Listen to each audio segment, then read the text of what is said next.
Okay, good afternoon. Here I am running with my 10-year-old son today. So, at least in Pennsylvania, universities aren't in reach of most people. Last statistic I saw was something like 12% of high school graduates in Pennsylvania are going to university, and that's down like 5% over the last 20 years. And it's reasonably so. We have a very expensive university system. Even our state schools are pretty darn expensive. The government pulled out funding for it, but the administrations at universities also, I'd say they became more capitalistic, but I don't know if capitalist was considered giant administrations, more administrators than professors, and professors that don't teach. Some just do research and never see a student, never serving their function as universities. I don't know if that's capitalistic, making terrible products and just trying to survive on a brand name that meant something 100 years ago. But it's reasonable that if you do go to university, it'll be for something that's specifically connected to a job, like I did for music education. You need that certificate to do that job. Similarly, you might go for computers or engineering, knowing that you couldn't get that job without that degree. But the traditional university degrees, things like English literature, philosophy, history, I don't know that people in Pennsylvania can afford to study at state universities to do that anymore. Maybe if you're independently wealthy, but not for the masses. But the masses, you could read Edgar Allan Poe and Shakespeare and Marie Louise Alcott and Thomas Paine and Thomas Jefferson and Plato and Socrates on your own, getting the books at your library for free. Now, the harder part of it is probably getting into some lectures where you have to throw out YouTube and look for people that are doing critical analysis of these writings, but it's not that much harder. Just go on YouTube. Professors like myself put our lectures, our presentations at conferences, sometimes our whole conferences, on YouTube. Sometimes dozens of people click on those links. You could be one of the dozens of people that are the most intellectually educated in our society. Part of the real great conversation, not the fake one Mortimer Adler at Britannica Encyclopedia sold people 50 years ago, but the real great conversation that's still alive and still ongoing, being done by game theorists, Marxists, feminists, anti-colonial studies,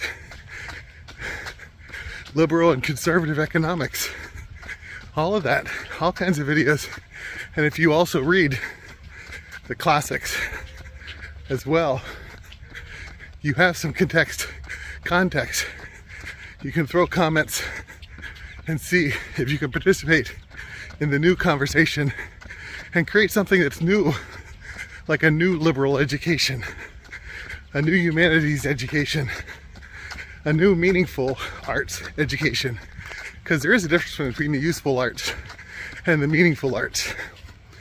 And we do have free time in our jobs, or you wouldn't be watching this video. We do have free times to read, free times to listen to great audiobooks, free times to sit down with actual books, write in the margins as you wrestle with ancient to modern thinkers, the best of the best. You can find them and study them, whatever topic you want, be it aesthetics, music, philosophy, like I do, or any other subject.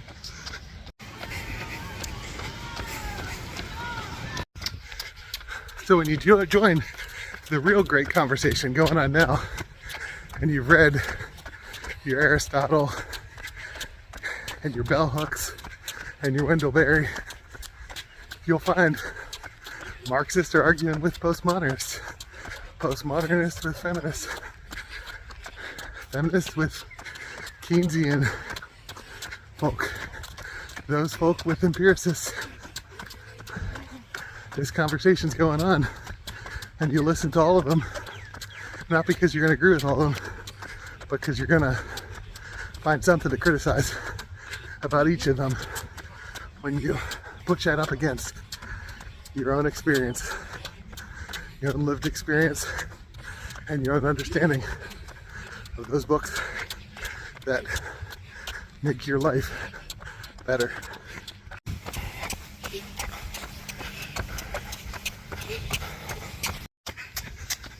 And me, I consider myself a Christian philosopher. Well, what's the difference between a Christian philosopher and a Christian theologian or a Christian pastor?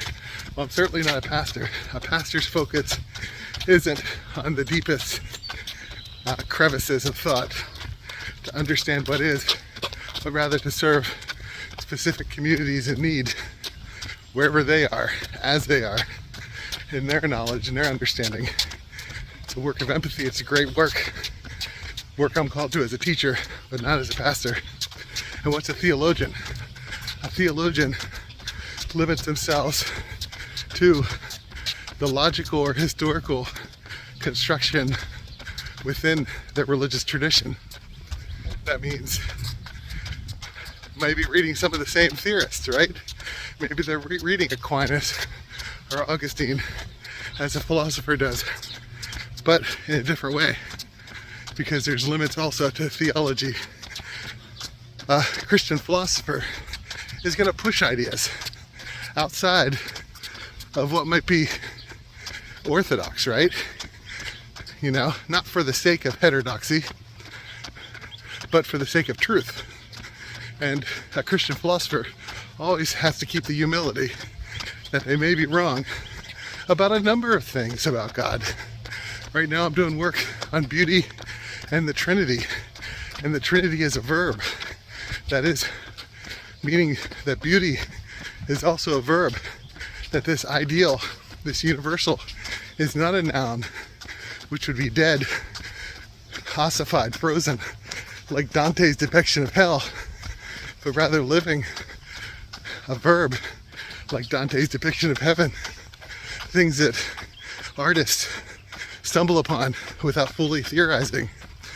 Christian philosophers flesh out these ideas and come up with new ideas that may or may not be true, but pushing towards truth regardless of tradition. And so I'm still aware of and fully bent to follow orthodoxy in my life. But in my Christian philosophy, I may push beyond that and pull back at another time. I have no way to prove that the ideas that are new, which I'm pushing, are fully true.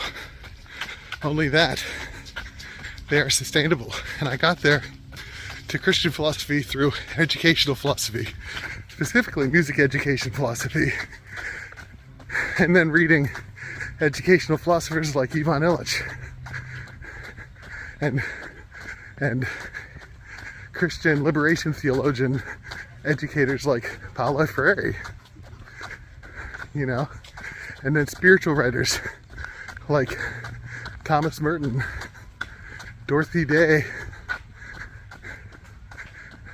Henry Nouwen, right? So pushing ideas, pushing the ends, but just looking for the truth. So with an arrow towards that truth, even the truth, if the truth does turn out being something fluid, something verb-like, it's still ideal and universal, and there to push towards. So making videos is just like the fact that I write essays for journals. It's the same thing. Commenting on videos is also If you bless me with a comment, that's a wonderful thing, wherever you are in your philosophical ideas. It doesn't matter if it's true. If we argue it over it, that's a beautiful thing. It's a beautiful gift to argue with someone, at least from the philosopher's standpoint. They say philosophers are like wrestling with pigs. You get muddy, you find out the pig enjoyed it.